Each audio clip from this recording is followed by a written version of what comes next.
ಆತ್ಮೀಯರೇ, ರಾಜ್ಯದ 1ರಿಂದ 10ನೇ ತರಗತಿವರೆಗಿನ ಎಲ್ಲ ಶಾಲೆಗಳಲ್ಲಿನ ವಿದ್ಯಾರ್ಥಿಗಳಿಗೆ ಓದುವ ಹವ್ಯಾಸ ಜ್ಞಾನದ ವಿಕಾಸ ಎಂಬ ಕಾರ್ಯಕ್ರಮದಡಿ ಕಡ್ಡಾಯವಾಗಿ ವಾರಕ್ಕೊಂದು ಗ್ರಂಥಾಲಯ ಅವಧಿಯನ್ನು ಅನುಷ್ಠಾನಗೊಳಿಸಬೇಕಾಗಿರುತ್ತದೆ. ಗ್ರಂಥಾಲಯ ಅವಧಿ ಅನುಷ್ಠಾನದ ಕುರಿತ ಮಾಹಿತಿಯನ್ನು ಈಗ ನೋಡೋಣ.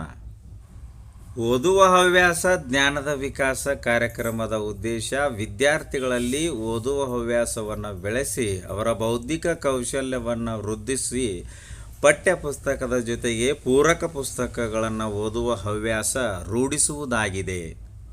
ಇನ್ನು ಈ ಕಾರ್ಯಕ್ರಮಕ್ಕೆ ಪುಸ್ತಕಗಳು ಮತ್ತು ಓದುವ ಸಾಮಗ್ರಿಗಳ ಸಂಗ್ರಹಣೆ ಹಾಗೂ ಸ್ಥಾಪನೆ ಹೇಗೆ ಮಾಡಲಾಗ್ತದೆ ಅನ್ನೋದನ್ನು ನೋಡೋದಾದರೆ, ಓದುವ ಮೂಲೆ ರೀಡಿಂಗ್ ಕಾರ್ನರನ್ನು ಎಲ್ಲ ಶಾಲೆಗಳಲ್ಲಿ ಸ್ಥಾಪಿಸಬೇಕು.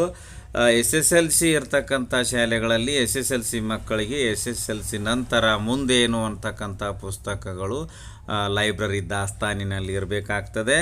ಮತ್ತು ಗ್ರಂಥಾಲಯ ಅನುದಾನದಲ್ಲಿ DSERT ಇಂದ ನೀಡಿರ್ತಕ್ಕಂತಹ ಬುಕ್ಸ್ ಲಿಸ್ಟ್ ಏನಿದೆ, ಲೈಬ್ರರಿ ಬುಕ್ಸ್ ಲಿಸ್ಟು, ಅದರಲ್ಲಿರುವಂತೆ ಲೈಬ್ರರಿಗೆ ಪುಸ್ತಕಗಳನ್ನು ಖರೀದಿಸುವುದು. ಆಮೇಲೆ NGOಗಳಾದಂತಹ ಟಾಟಾ ಟ್ರಸ್ಟ್, APF, ಪ್ರಥಮ್ ಇವುಗಳ ಮುಖಾಂತರ ಅಥವಾ ಇವರು ನೀಡಿರ್ತಕ್ಕಂತಹ ಓದುವ ಸಾಮಗ್ರಿಗಳನ್ನು ಗ್ರಂಥಾಲಯ ಪುಸ್ತಕಗಳಾಗಿ ಬಳಕೆ ಮಾಡಿಕೊಳ್ಳಬಹುದಾಗಿರುತ್ತದೆ. ಮತ್ತು ಗ್ರಂಥಾಲಯದ ಉತ್ತಮ ನಿರ್ವಹಣೆಗಾಗಿ ಗ್ರಂಥಾಲಯ ದಾಸ್ತಾನು ವಹಿ ನಿರ್ವಹಣೆಯನ್ನು ಮಾಡಬೇಕಾಗುತ್ತದೆ. ಸಾಮಾನ್ಯವಾಗಿ ಶಾಲೆಯಲ್ಲಿರುವ ಓದುವ ಮೂಲೆ ಅಥವಾ ರೀಡಿಂಗ್ ಕಾರ್ನರ್ ಅಥವಾ ಮಕ್ಕಳ ಸ್ನೇಹಿ ಗ್ರಂಥಾಲಯವೇ ಗ್ರಂಥಾಲಯದ ಭೌತಿಕ ಸ್ಥಳವಾಗಿರುತ್ತದೆ. ಶಾಲೆಗಳಲ್ಲಿ ಗ್ರಂಥಾಲಯದ ಅವಧಿ ಸಂಬಂಧಪಟ್ಟಂತೆ ಮಾದರಿ ಸಲಹಾತ್ಮಕ ವೇಳಾಪಟ್ಟಿಯೊಂದನ್ನು ನೀಡಿದ್ದಾರೆ. ಈ ಸಲಹಾತ್ಮಕ ವೇಳಾಪಟ್ಟಿಯಂತೆ ಎಲ್ಲ ಶಾಲೆಗಳಲ್ಲಿ ಗ್ರಂಥಾಲಯ ಅವಧಿಯನ್ನು ನಿಗದಿಪಡಿಸಬೇಕಾಗಿರುತ್ತದೆ. ಇನ್ನು ಗ್ರಂಥಾಲಯದಲ್ಲಿ ಓದುವ ಚಟುವಟಿಕೆಗಳು ಯಾವ್ಯಾವು ಅಂದರೆ, ಪ್ರಾಥಮಿಕ ಅಂದರೆ 1ರಿಂದ 5ನೇ ತರಗತಿಗಳಿಗೆ ಗ್ರಂಥಾಲಯದಲ್ಲಿನ ಓದುವ ಚಟುವಟಿಕೆಗಳಿಗೆ ಉದಾಹರಣೆಗಾಗಿ ಗಟ್ಟಿಯಾಗಿ ಓದುವುದು, ಸಹಪಾಲು ಓದುವುದು, ಜೊತೆಯಾಗಿ ಓದುವುದು ಹಾಗೂ ಮಾರ್ಗದರ್ಶಿತ ಸ್ವತಂತ್ರ ಓದುವಿಕೆ.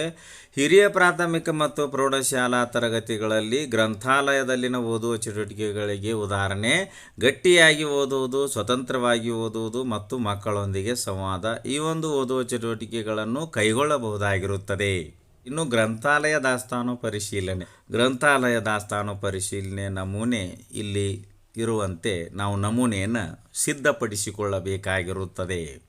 ಇನ್ನು ಗ್ರಂಥಾಲಯದಲ್ಲಿರುವಂತಹ ಹಾಳಾಗಿರತಕ್ಕಂತಹ, ಹಾನಿಗೊಳಗಾದಂತಹ ಅಥವಾ ಅನುಪಯುಕ್ತವಾಗಿರತಕ್ಕಂತಹ ಪುಸ್ತಕಗಳನ್ನು ದಾಸ್ತಾನಿನಿಂದ ತೆಗೆದುಹಾಕುವ ಪ್ರಕ್ರಿಯೆ ನೋಡಲಾಗಿ, ಹರಿದ ಮತ್ತು ಹಾಳಾದ ಪುಸ್ತಕಗಳನ್ನು ಅನುಪಯುಕ್ತ ಎಂದು ದಾಸ್ತಾನು ಪುಸ್ತಕದಲ್ಲಿ ದಾಖಲಿಸಬೇಕು.